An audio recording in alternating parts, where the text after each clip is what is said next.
बनकटा जागीरदारी पंचायत के वर्तमान पैक्स अध्यक्ष 2024 के भावी पैक्स अध्यक्ष प्रत्याशी राघव प्रसाद सिंह उर्फ बड़ा बाबू हमारे साथ जुड़ चुके हैं। आइए मिलते हैं इनसे और जानते हैं इनके उन तमाम विकास कार्यों के बारे में जिसको उन्होंने किसानों के हित में किया और कहीं न कहीं किसानों को लाभान्वित किया। स्वागत है आपका सर। हाँ जी नमस्कार। पहले आपके मीडिया को स्वागत है हमारे पास आने के लिए। सर सबसे बड़ी बात यहाँ पे आ रही है कि जो आपका अब तक का नेतृत्व रहा एक पैक्स अध्यक्ष के रूप में बनकटा जागीरदारी के लिए, वो कैसा रहा? अब तक तो अच्छा ही रहा है।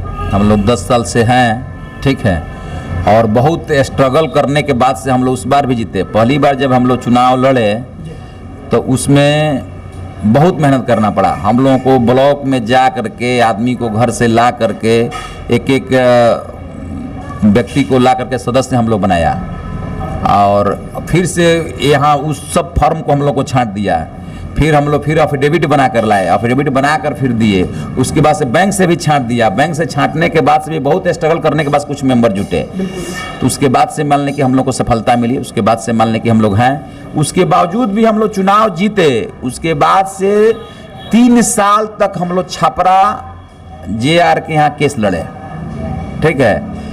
JR के यहाँ से हम लोग को डिग्री हुआ 3 साल के बाद, तो उसके बाद से फिर 2 साल हम लोग पटना हाई कोर्ट में केस लड़े, ठीक है। तो जब चुनाव का समय आ गया तब हम लोग को हाई कोर्ट से डिग्री मिला, ठीक है। तो स्वतंत्र रूप से सोचिए तो 10 साल में हम लोग 5 साल काम किए, 5 साल तो कैसे लड़ते फिरते रह गए, कोई हम लोग काम नहीं किए। लेकिन सबसे बड़ी बात यहाँ पे यार है कि काफी संघर्षों के बाद आपने जो है पैक्स को वो पहचान दिया बनकटा जागीरदारी में जो मिलना चाहिए। लेकिन वर्तमान में आपके यहाँ बनकटा जागीरदारी पैक्स की क्या स्थिति है?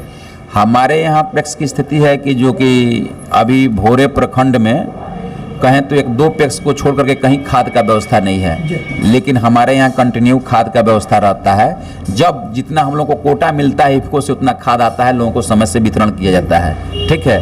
खाद और बीज का भी व्यवस्था रहता है। अन्य कहीं माने भोरे प्रखंड की माने बात करते हैं कि 1-2 पैक्स को छोड़कर कहीं परमानेंटली व्यवस्था नहीं है। कोई सीजन में 1-2 गाड़ी ला करके बेच दिया अलग बात है, लेकिन इस तरह का परमानेंटली व्यवस्था नहीं है। हमारे यहाँ परमानेंटली व्यवस्था रहता है। इस समय हम लोग की समिति थोड़ा क्लोज है, तो इसमें थोड़ा अभी चुनाव बाद ही व्यवस्था होगा। बिल्कुल सर, लेकिन सबसे बड़ी बात यहाँ पे आ रही है कि वर्तमान में अगर हम बात करते हैं तो सहकारिता में धान और गेहूं की अधिप्राप्ति की प्रधानता है। और कहीं ना कहीं सबसे पहले अगर सहकारिता का नाम आता है तो लोग कहते हैं कि धान और गेहूं की खरीद बिक्री की जाती है। लेकिन पंचायत स्तर पर जनता जो धान और गेहूं की खरीद बिक्री के बारे की प्रक्रिया को नहीं समझ पाती है। सहकारिता में धान और गेहूं अधिप्राप्ति की क्या प्रक्रिया है सर? बता रहे हैं। हमारे पैक्स में जब से हम लोग अध्यक्ष हुए हैं तब से तमाम अध्यक्ष कैंडिडेट के यहाँ जा करके प्रत्येक गांव में बैठक करके और सबको बताया जाता है कि भाई धान आप लोग पैक्स को दीजिएगा तो आपको ये उचित मूल्य मिलेगा, ठीक है। इस बार मान लें कि इस साल हम लोगों का धान का रेट है 2300 साधारण धान का और 2320 A ग्रेड का धान है। तो A ग्रेड का धान तो शायद हम लोगों को नहीं मिल पाता है, लेकिन साधारण धान होता है। तो मान लें कि 2300 का रेट है, 2300 का किसानों को हम लोग रेट देते हैं। पिछले साल हम लोग को 2100 कुछ रुपये का रेट था, तो वो मान लें कि हम लोग को दिए। जब भी जो भी रेट होता है उस रेट से हिसाब से किसानों के खाता में पैसा जाता है, ठीक है। और सभी किसानों को हम लोग जागरूक करके, हमारे यहाँ तो लाइन लगा रहता है धान देने के लिए, क्योंकि लोग समझता है कि भाई हम लोग देते हैं और समय से हम लोग को पैसा मिल जाता है। बहुत जगह के क्या बात है हम नहीं कह सकते हैं कि हमारे यहाँ लोगों को लाइन लगा रहता है धान देने के लिए और सभी लोग धान देते हैं। अधिकांशतः जो भी लोग जिनको खाने से अधिक जो धान होता है वो कोई व्यापारी को नहीं देता है, सब हम लोगों को देता है।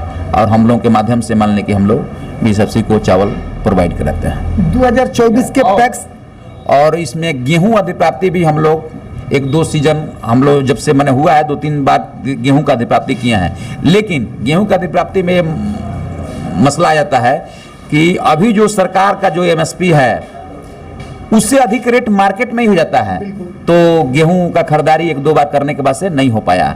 लेकिन धान का अधिप्राप्ति तो धान का खरीदारी तो हम लोग के पैक्स में बराबर चलता रहता है और इससे तमाम किसान लाभान्वित होते हैं। और हम लोगों के यहाँ नहर में पानी भी पहले नहीं होता था। हम लोगों की देन है और भाकपा माले का देन है कि नहर का इतना बड़ा आंदोलन हम लोग खड़ा किए कि पानी आया। 20 साल तो बम्फर धान की पैदावार हम लोग के यहाँ हुई है। नहर के पानी रहा है और बम्फर धान का पैदावार हुआ है। तो सब हम लोग का किसान खुशहाल रहता है और पैक्स के माध्यम से हम लोग को उचित पैसा मिलता है। सर चुनाव करीब है, पैक्स का चुनाव करीब है। चुनाव को लेकर के आप जनता से क्या कहना चाहेंगे? जनता से कहना चाहेंगे कि हमारा काम अगर अच्छा है तो फिर से जनता हमको अपना बहुमत दे, फिर जिताए। और जनरल हमारे यहाँ ये भी बात भी होता है कि जनता हम लोगों को खुद कहती है कि आप लोग कम से कम फिर आप चुनाव लड़िए।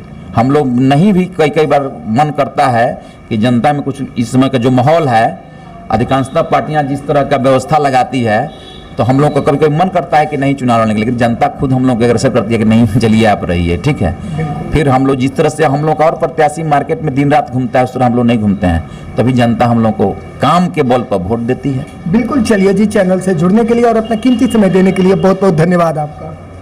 ठीक है, आपको भी धन्यवाद।